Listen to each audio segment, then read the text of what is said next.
There is a food that costs less than $1, sits in almost every household refrigerator, and has been scientifically proven to be one of the most powerful allies for people living with diabetes or borderline blood sugar levels.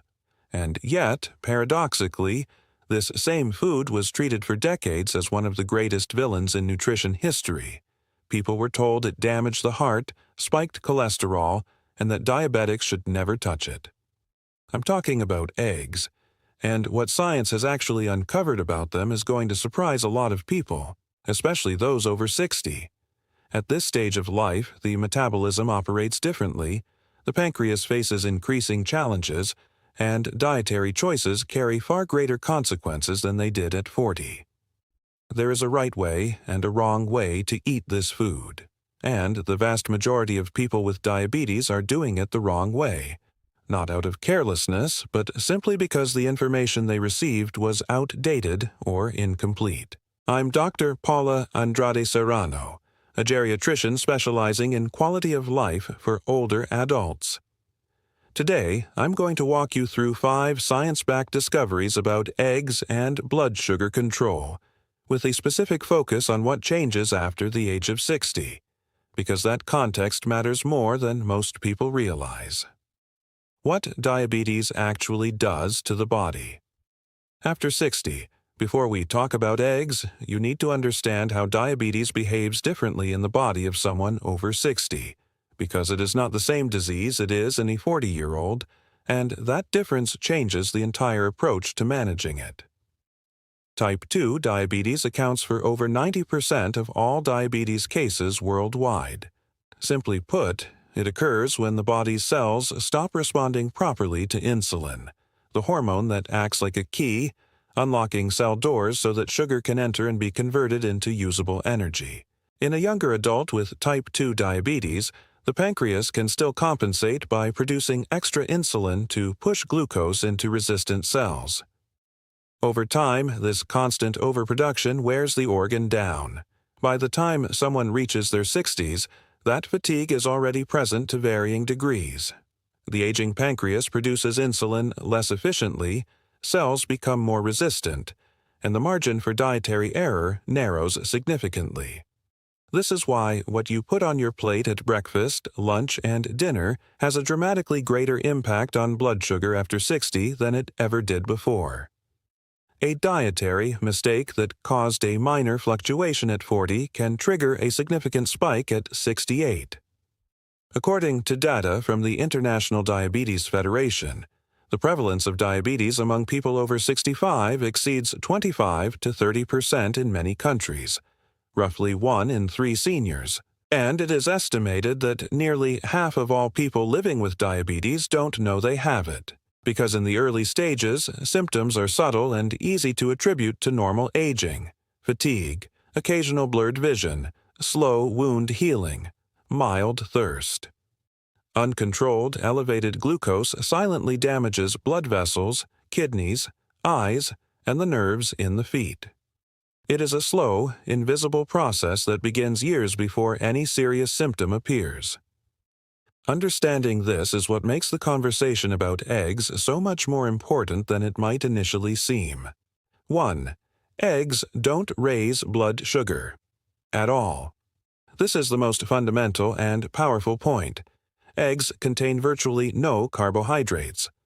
A large egg has less than 1 gram of carbohydrate. That means eggs produce essentially no rise in blood glucose whatsoever. While bread, crackers, oatmeal, cereal, and even fruit can raise blood sugar to varying degrees, eggs enter the body without triggering that response, and this carries special significance for people over 60. In the morning, the body naturally exhibits greater insulin resistance, a biological phenomenon known as the dawn effect, which becomes more pronounced with age. When you consume carbohydrates at breakfast with this heightened resistance already active, the resulting blood sugar spike is larger than it would be at any other time of day. Swapping toast and jam for 2 eggs at breakfast is one of the simplest and most effective changes a diabetic senior can make for glycemic control. And it doesn't require medication adjustments, expensive supplements, or complicated meal planning. Researchers at the University of British Columbia in Canada studied exactly this. They divided people with type 2 diabetes into two groups. One ate an omelet for breakfast, the other ate oatmeal with fruit. Lunch and dinner were identical for both groups, and everyone wore a continuous glucose monitor throughout the study. The results were striking. The omelet group showed significantly lower blood sugar peaks, not just at breakfast, but across the entire day. The oatmeal and fruit group experienced a sharp morning spike that continued to influence their glycemic patterns for hours afterward. What makes this finding particularly important is that oatmeal is widely considered a healthy breakfast food, and in many contexts, it is. But for a diabetic senior dealing with the dawn effect, the protein and fat in eggs create a fundamentally different metabolic response, one that's far more favorable for blood sugar stability. In clinical practice, I've seen this play out repeatedly. One patient, a 71-year-old retired businessman, arrived with a glycated hemoglobin of 8.2, well above the target of 7.0 we aim for in older adults with diabetes. He had eaten bread with butter and sweetened coffee every morning for decades. We made one single change for 30 days, replacing the bread with 2 scrambled eggs cooked in a drizzle of olive oil, served alongside a low glycemic fruit. In 1 month, his fasting glucose dropped from 178 to 134. In 3 months, his glycated hemoglobin was at 7.4. He looked at me in the office and said, "Doctor, I thought I was going to have to give up everything I enjoy. The only change was breakfast." 2. Eggs are not the cholesterol villain. They were made out to be. For decades, physicians and dietitians recommended limiting egg consumption because of the cholesterol found in the yolk. This guidance was based on an incomplete understanding of lipid metabolism, and nutritional science has advanced enormously since then. What we know today is that dietary cholesterol has a far smaller impact on blood cholesterol than previously believed. The liver produces cholesterol independently, and when you consume cholesterol through food, the liver tends to compensate by producing less of its own. It's a built-in regulatory system that the old guidelines simply didn't account for. What actually raises LDL, the so-called bad cholesterol, in the bloodstream is the consumption of saturated fats and trans fats, not eggs. One of the most compelling studies on this topic was conducted at the University of Sydney in Australia, following 128 people with prediabetes or type 2 diabetes over 12 months. One group ate 12 or more eggs per week. The other ate fewer than 2. After a full year, there was no statistically significant difference between the groups in cholesterol levels, triglycerides, or glycemic control. None. The people eating a dozen eggs a week were doing just as well metabolically as those who ate almost none. This finding has been replicated in multiple studies since, and the American Diabetes Association has updated its guidance accordingly, no longer placing strict limits on egg consumption for most people with diabetes. There's also a point specific to people over 60 that rarely gets enough attention. Egg protein is of exceptionally high quality. It contains all 9 essential amino acids that the body cannot produce on its own, making it one of the most complete protein sources available anywhere at any price. After 60, maintaining muscle mass becomes a growing challenge. Age-related muscle loss, called sarcopenia, is directly associated with increased insulin resistance, greater difficulty controlling blood sugar, physical frailty, and elevated fall risk. The connection between muscle and blood sugar control is often overlooked in diabetes conversations, but it is clinically significant. Eggs serve a dual purpose that few other foods can match. They don't raise blood glucose, and they actively support the muscle preservation that makes blood sugar easier to manage over time. 3. How you prepare the egg changes. Everything, the egg itself, is nutritionally extraordinary. The problem lies in what many people pair it with, and that's where an ally can quickly become a liability. Think of the egg as a powerful, neutral canvas. Combine it with the wrong ingredients and you undermine every benefit it offers. Combine it with the right ones and you amplify everything it can do. For people with diabetes, especially over 60, here is the order of preference by preparation method. First choice, hard-boiled eggs. No added fat, all nutrients fully preserved, and incredibly practical. You can cook a batch at the beginning of the week and keep them in the refrigerator for up to 7 days. Grab 2 in the morning, and breakfast is done. Second choice, poached eggs. Cooked in water without the shell, no added fat, with a soft yolk and a delicate flavor. Elegant and easy once you get the technique right. Third choice, scrambled eggs or omelet made with a small drizzle of olive oil in a non-stick pan. The key here is what you add to the pan. Spinach, tomatoes, onion, bell peppers, kale, mushrooms. Every vegetable you incorporate contributes fiber, and fiber slows the absorption of any carbohydrates consumed alongside the meal, further stabilizing blood sugar in a way that compounds the egg's own benefits. What to avoid? Eggs fried in a pool of oil, served alongside processed meats like bacon or sausage, or topped with melted processed cheese. The egg itself isn't the problem in these preparations, it's everything surrounding it.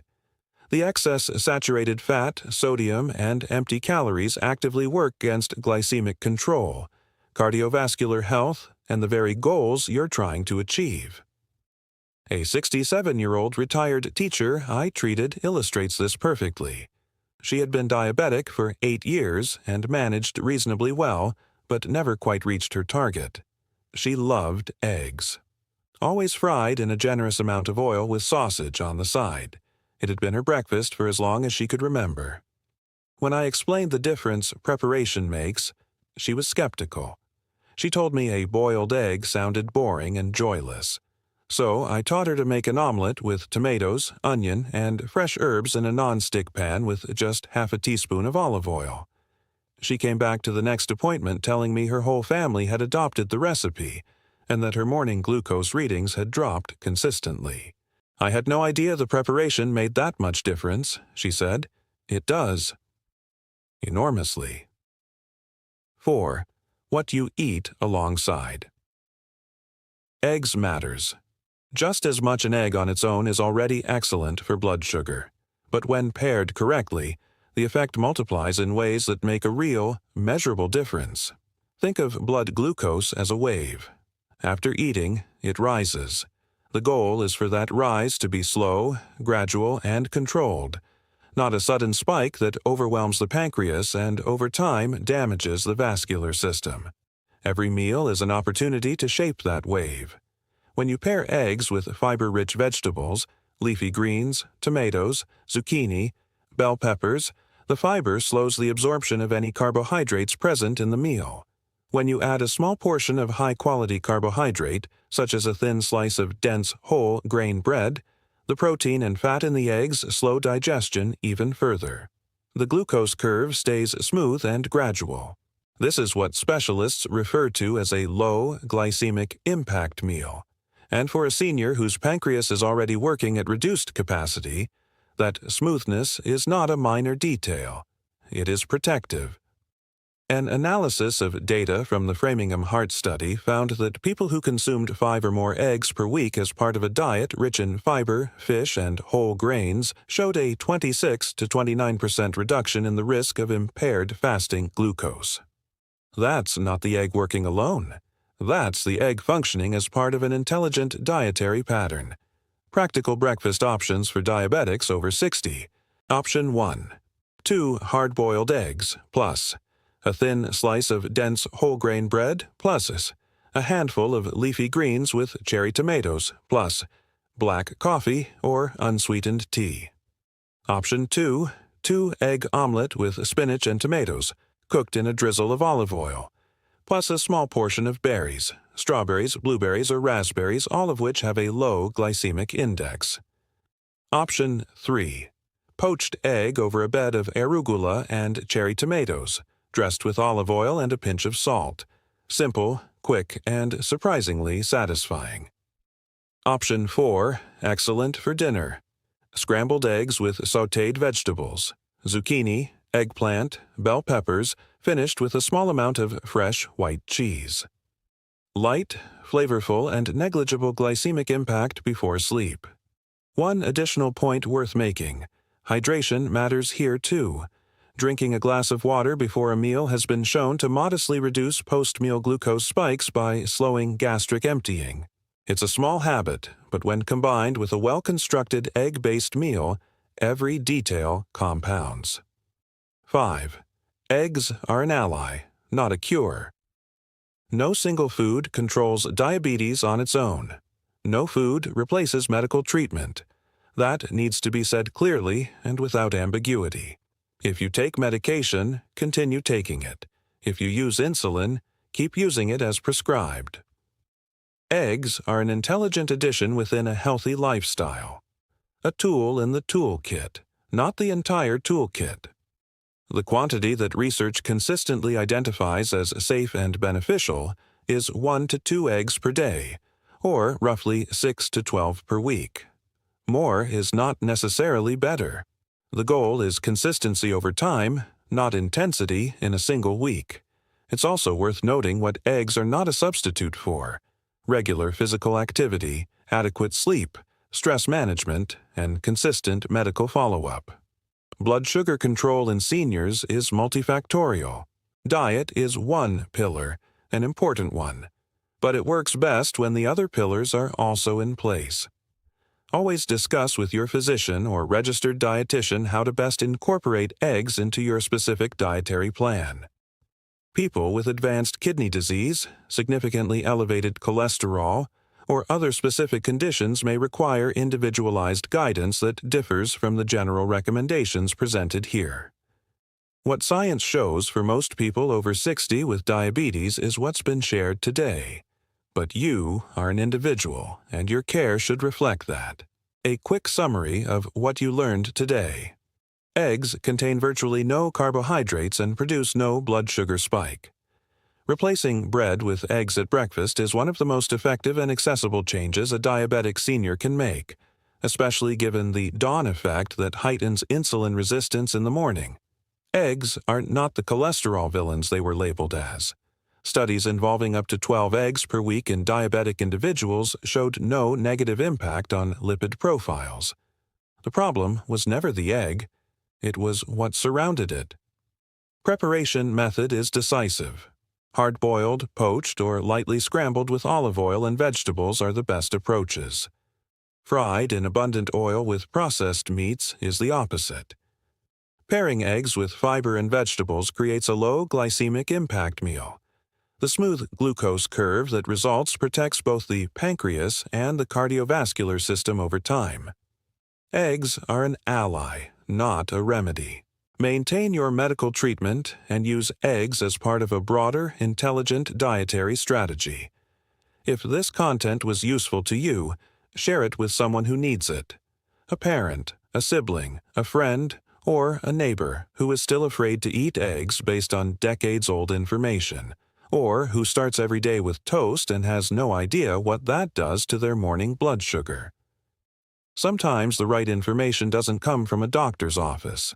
It comes from someone who cares enough to send a video. If you haven't subscribed to the channel yet, do it now.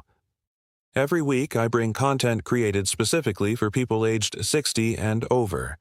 Science-based, accessible, and focused on what genuinely makes a difference in daily life. Hit the bell so you never miss a new video. And before you go, leave a comment below.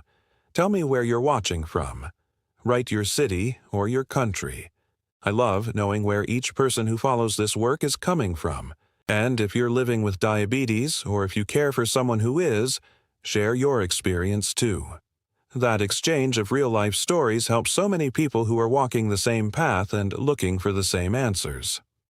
I'm Dr. Paula Andrade Serrano, geriatrician. Take care of what you eat, because it truly is the foundation of everything. See you in the next video.